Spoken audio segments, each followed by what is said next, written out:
నీవు నీ ఇంటి వారి యొద్దకు వెళ్ళి ప్రభువు నీ యందు కనికరపడి నీకు చేసిన కార్యములన్నిటినీ వారికి తెలియజెప్పుము అనెను.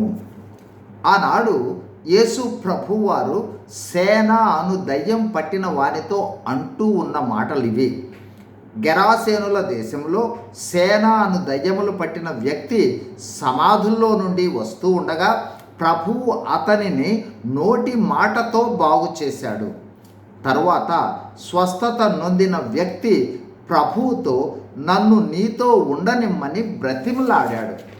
అయితే ప్రభువు తనతో ఉండుటకు అతనికి సెలవీయక, నీవు నీ ఇంటి వారి యొద్దకు వెళ్ళి ప్రభువు నీ యందు కనికరపడి నీకు చేసిన కార్యములన్నింటినీ వారికి తెలియజెప్పుము అని అన్నాడు.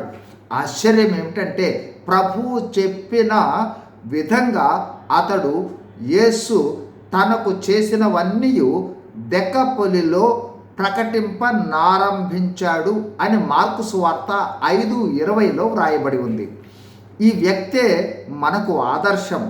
నేడు నీవు నేను మనందరము సేన అనే దయ్యములు పట్టిన వానివలే అనేక రకములైన అతిక్రమములు, దోషములు, పాపముల చేత చచ్చిన స్థితిలో ఉన్న మనలను ప్రభువు తన రక్తము చేత కడిగి పవిత్రులను చేశాడు, జీవింపచేశాడు, రక్షణను ఇచ్చాడు, పరిశుద్ధాత్మను ఇచ్చాడు, సంఘములో చేర్చాడు, జీవగ్రంథములో పేరు లిఖించాడు, పరలోకమును దయచేశాడు, పరలోక స్వాస్థ్యమును సిద్ధపరచాడు, పరలోకమునకు తీసుకుని వెళ్ళుటకు త్వరలో రానయ్యున్నాడు. ఇన్ని ఇహ సంబంధమైన ఆశీర్వాదాలను ఇచ్చి ప్రభువు మనతో అంటూ ఉన్నది, ప్రభువు మనకు చేసిన కార్యములను ప్రకటించుమంటూ ఉన్నాడు. మార్కు సువార్త 16:15 మీరు సర్వలోకమునకు వెళ్ళి సర్వ సృష్టికి సువార్తను ప్రకటించుమని ఆజ్ఞాపిస్తూ ఉన్నాడు. సేన అనే దయ్యములు పట్టిన వ్యక్తి వెంటనే ప్రకటింప ప్రారంభించాడు. మరి మన మాట ఏమిటి? సువార్తను ప్రకటిస్తూ ఉన్నామా? రక్షణ సాక్ష్యం పంచుకుంటున్నామా? యేసు ప్రభువును విశ్వసించినందువల్ల వచ్చిన ఆశీర్వాదాలను గురించి అనేకులకు తెలియజేస్తూ ఉన్నామా? సువార్తను ప్రకటిద్దాం.